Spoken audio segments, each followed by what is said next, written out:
15 থেকে 20 জন মানুষ খাওয়ার মতো ওভেনে চিকেন বিরিয়ানি রান্না করা, যেটা আগে মেরিনেট ছাড়া ইনস্ট্যান্ট ঝটপট যেভাবে রান্না করলাম, আর দেখেই বোঝা যাচ্ছে কতটা ইয়ামি হয়েছিল। ভিডিওটা একটু বড় হবে কারণ এ টু জেড ডিটেলস রেসিপিটা শেয়ার করছি। প্রথমেই আমি এখানে 20 পিস চিকেন নিয়েছি, 10 পিস লেগ, 10 পিস কোয়ার্টার মানে রান থান।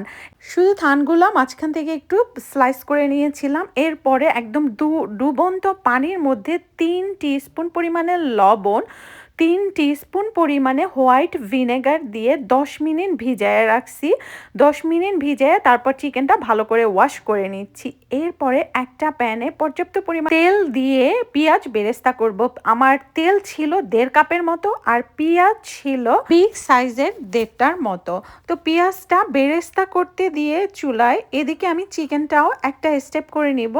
আর বেরেস্তাটা করে নিচ্ছি যেহেতু আমার আগে কোনো কিছু রেডি ছিল না, তো ইনস্ট্যান্ট করতেছি। আর চুলায় পেঁয়াজ বেরেস্তা হতে হতে আমি চিকেনটা ভালো করে পানি ঝরাইয়ে এর মধ্যে দুধ দিয়ে দিচ্ছি। জাস্ট ফ্রিজ থেকে বের করে দুধ, লবণ, আদা বাটা। দুধটা আমি এমনভাবে দিয়েছি চিকেনগুলো যেন ভালো করে ডুবে থাকে এর মধ্যে। আর লবণ দিয়েছি 2 টিস্পুন পরিমাণে। এ পর্যায়ে আদা বাটা ছিল 2 টেবিল চামচ পরিমাণে। এটা দিয়েও আমি রেস্টে রাখবো যতক্ষণ না আমার পেঁয়াজ বেরেস্তা রান্নার প্রসেসটা হয়।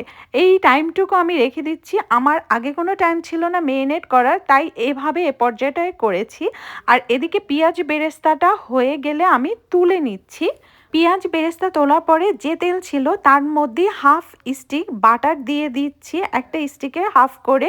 আর গরম মশলা, গোটা গরম মশলা, এলাচি, দারচিনি, তেজপাতা, লবঙ্গ, জয়ফল, স্টার মশলা, 4 টেবিল চামচ পরিমাণে আদা বাটা, 4 টেবিল চামচ রসুন বাটা, 1.5 কাপ পরিমাণে পেঁয়াজ বাটা, দইয়ের মধ্যে লবণ আর অল্প সামান্য চিনি ব্যালেন্ড করে স্মুথ করে 1 কাপ পরিমাণে টক দই।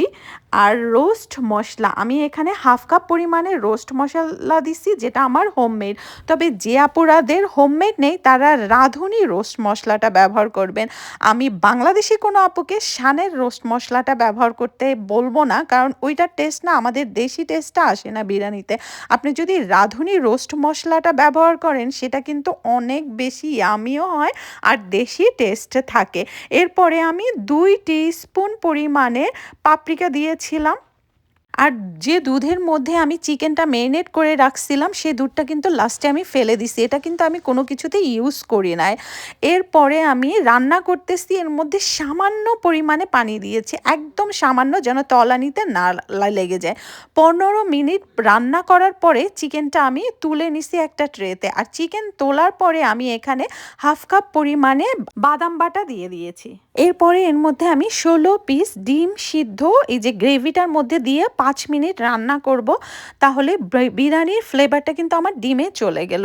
আর চিকেন যেটা উঠিয়ে রেখেছিলাম এ পর্যায়ে, যেহেতু আমি রান্না করেছি 15 মিনিট, আমি ওভেনে বেক করতে দিব 400 ফারেনহাইটে 25 মিনিট। এই বেক করাটা চিকেন ভাজার পার্টটা কিন্তু হয়ে গেল আর টেস্টও মজার হয়। চিকেনটা আমার 25 মিনিট পরে এই ডান, মানে শেষ হয়ে গেছে রান্না। আমি এভাবেই রেখে দিব। এরপরে আমি গ্রেভিটা দিয়ে কাজ করব।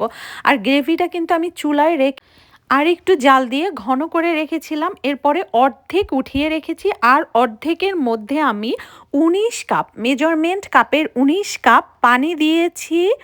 লবণ দিয়েছি 4 টিস্পুন। তো যেহেতু আমি রান্নায় লবণ ব্যবহার করেছিলাম এই পর্যায়ে কম লাগছিল। 1 টিস্পুন পরিমাণে শাহি জিরা, গোটা আদা স্লাইস, কাঁচা মরিচ দিয়ে এরপরে চাল দিয়ে দিচ্ছি 10 কাপ, মেজারমেন্ট কাপের বাসমতি চাল 10 কাপ। এরপরে কতগুলি গোটা আলু বোখারা, কিশমিশ, পেঁয়াজ বেরেস্তা, কাঁচামরিচ এগুলো দিয়ে ফয়েল দিয়ে কাভার করে ঢাকনা দিয়ে পানিটা গরম হলে ওভেনে দিয়ে দিব 360 ফারেনহাইটে 35 মিনিট। আর আলুটাও আমি ভেজে নিয়েছিলাম। আলু ভাজির মধ্যে না সবসময় আপনারা একটু লাইট চিনি দিয়ে দিবেন, তাহলে আলুর টেস্টটা মানে মজা লাগে। এখানের আলুতে একটু কম মজা লাগে তাই। আর 35 মিনিট পরে কিন্তু আমার পোলাওটা ডান, মানে বিরিয়ানির রাইসটা পারফেক্টলি ডান। উপরে মশলা, গোটা মশলাগুলো কিন্তু ভেসে উঠছিল। আমি প্রথম পর্যায়ে গোটা মশলাগুলো তুলে নিয়ে তারপর সার্ভিং ডিশে ফার্স্টে এক লেয়ার রাইসটা দিয়ে দিচ্ছি, তারপরে চিকেন দিয়েছি ৬-৭ পিস, ডিম দিয়ে দিচ্ছি, আলু দিয়ে দিচ্ছি, তারপরে আমি আবারও রাইস দিব, কাঁচামরিচ, পেঁয়াজ বেরেস্তা, পাউডার মিল্ক, কিশমিশ, আলু বোখারা দিয়ে দিচ্ছি, আর এক্সট্রা যে গ্রেভিটা রেখেছিলাম সেটাও একটু চিকেনের উপরে দিয়ে দিচ্ছি।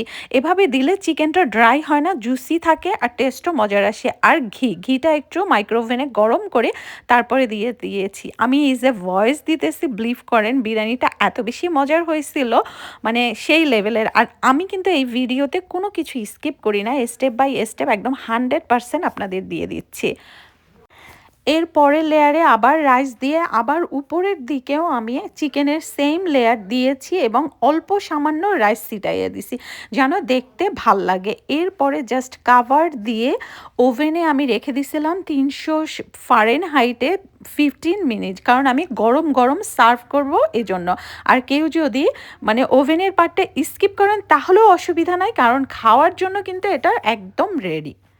আপুরা পোলাও রাইসটা সিদ্ধ করে পানি ঝরে ভয় পান, তাদের জন্য এটা কিন্তু বেস্ট মজার একটা ইয়ামি পারফেক্ট রেসিপি। আর একটা চালও কিন্তু ভাঙে নাই, পারফেক্টলি হয়েছিল আর টেস্টেও আলহামদুলিল্লাহ বেশ মজার ছিল।